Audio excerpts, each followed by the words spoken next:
litres de lait entier dans une casserole. Cette recette est très facile, délicieuse et n'utilise pas de fécule de maïs, les amis.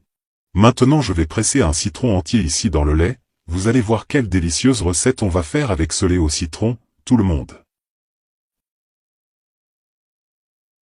Maintenant, je vais bien mélanger et continuer à remuer pendant que notre lait chauffe. Notre lait a déjà commencé à cailler, je vais donc continuer à le remuer à feu moyen jusqu'à ce que le lactosérum soit bien séparé du lait, je vais vous montrer le point idéal. C'est le point idéal les amis, notre lait a déjà bien caillé, je vais donc éteindre le feu et continuer la recette. Maintenant, séparez simplement le lactosérum de la masse de lait à l'aide d'un tamis, de cette façon, c'est très simple.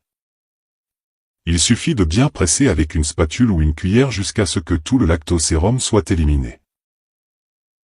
Maintenant, je vais passer toute la masse que nous avons séparée du lactosérum dans un mixeur, vous pouvez utiliser un robot culinaire qui fonctionne aussi, d'accord?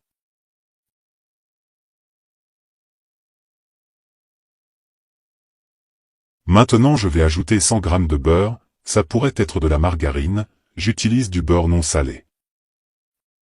Ensuite, couvrez simplement le mixeur et battez très bien jusqu'à obtenir une masse très homogène.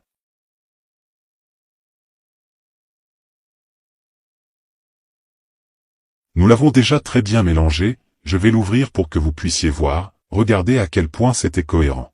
Nous allons continuer. Maintenant, je vais remettre cette pâte dans la poêle. Les amis, cette recette est super saine, sans fécule de maïs et c'est délicieux, je suis sûr que vous allez adorer le résultat final. Maintenant, je vais ajouter une cuillère à café de sel. Et je vais aussi mettre 250 g de fromage mozzarella râpé, regardez comme c'est délicieux. Maintenant, allumez simplement le feu doux et remuez très bien jusqu'à ce que tout s'assemble. C'est justement ça les gars, notre mélange est très homogène et il ne colle pas à la poêle, on peut donc éteindre le feu. Maintenant, transférez simplement notre pâte dans un petit pot en verre, ce pot que j'ai ici a la taille exacte dont nous avons besoin, mais vous pouvez utiliser n'importe quel pot que vous avez à la maison. Il suffit donc de bien tasser notre pâte à l'aide d'une spatule, comme celle-ci.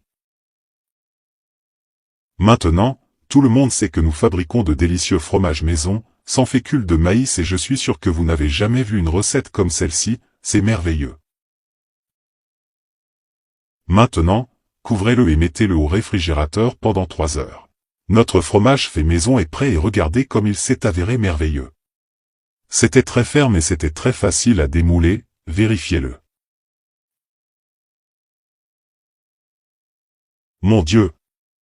Notre fromage s'est avéré magnifique et je vais en prendre un morceau pour essayer et vous dire comment il a goûté, je suis sûr que c'était délicieux car nous faisons toujours cette recette ici à la maison.